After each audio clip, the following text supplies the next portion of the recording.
আসসালামু আলাইকুম। শুরু করতেছি মহান আল্লাহর নামে, যিনি পরম করুণাময় অতি দয়ালু।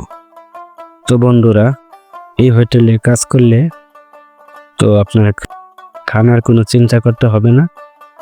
তো আমরা কাজ করি, সকালের খাবার খাই, রাত্রেও খাই। রমজান মাস একবার খানা পরে। তো আপনি কলা, ডিম, মাংস, ভাত, বিকালের খাবার এন থেকে নিতে পারবেন। 1 টাকাও খরচ না। আপনার যে বেতন 60,000 সেটা থাকবে অবশ্যই। এখানে দেখেন, এই যে ভালো ভালো ফল, কলা, ডিম, আঙ্গুর, মাংসের তরকারি বস্তা ভরে, সাদা ভাত, গরম গরম ভাত, এগুলা টুপার থেকে ব্যাগের থেকে এনে ফেলে দেওয়া হয়। এই যে ডিমের কেজ দেখতে পাচ্ছেন।